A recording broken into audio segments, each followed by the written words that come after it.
Next எழுவாய் செய்யும் வினையை கொண்டு முடியும் தொடர் எவ்வகை தொடர் என்று தேர்ந்தெடு. செயற்பாட்டு வினை தொடர், கட்டளை தொடர், அயற்பூற்று தொடர், செய்வினை தொடர்.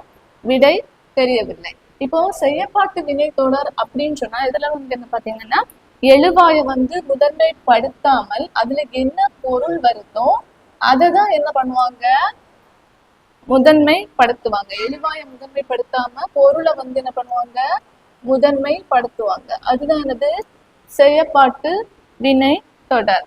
கட்டளை தொடர்னு என்னது நமக்கு தெரியும், ஒரு செயலை செய்ய ஆணையிடுவது தான் என்னது கட்டளை தொடர். ஒரு செயலை செய்ய ஒரு ஆர்டர் போடுறது, அதாவது ஆணையிடுவது தான் என்னது கட்டளை தொடர்.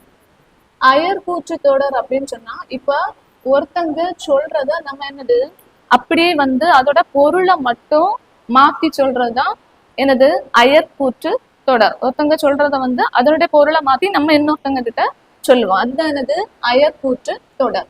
செய்வினை தொடர்னு பாத்தீங்க அப்படின்னு சொன்னா எழுவாய் செய்யும் வினையை கொண்டு முடியும் தொடர். எழுவாய் என்ன செயல் செய்கிறாங்களோ அந்த வினையை கொண்டு முடியும் தொடர் தான் என்னது செய்வினை தொடர். எழுவாய் செய்யும் வினையை கொண்டு முடியும் தொடர், எழுவாய் செய்யும் வினை. அயற்பூற்றுனா என்னது பொருளை மட்டும் மாத்தி கூறுறது.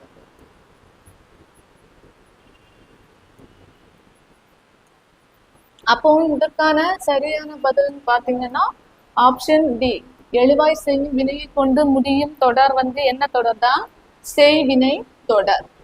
உயிர் வெறும் உட்குரல் மெய்விட்டு ஓடும் என்னும் புணர்ச்சி விதிப்படி புணர்ந்துள்ள சொல்லது. கச்சா, கஞ்சா, கரா, கன்று. விடை தெரியவில்லை. இதுல வந்து கரெக்ட் ஆப்ஷன் பாத்தீங்கன்னா கஞ்சா. எப்படின்னா அது நம்ம பிரிக்கும் போது எப்படி பிரிப்போம், கன்று கூட்டல் ஆ, கன்று ஆ. அப்புறம் வந்து அது எப்படி புணருன்னு பாத்தீங்கன்னா கஞ்ச் பிளஸ் என்னது ஊ பிளஸ் கஞ்சு, ஊ கஞ்சு பிளஸ் ஆயா வந்து கிடைக்கும். அப்புறம் வந்து புணரும் போது கஞ்ச் பிளஸ் ஆயா கஞ்சா அப்படின்றது மாறும். ஸோ வந்து என்னது உயர்வரும் முக்குரல் மெய்விட்டுடன் புணர்ச்சி விதிப்படி புணர்ந்துள்ள சொல் எதுன்னு பாத்தீங்கன்னா கஞ்சா. சரியான பதில் வந்து ஆப்ஷன் பி.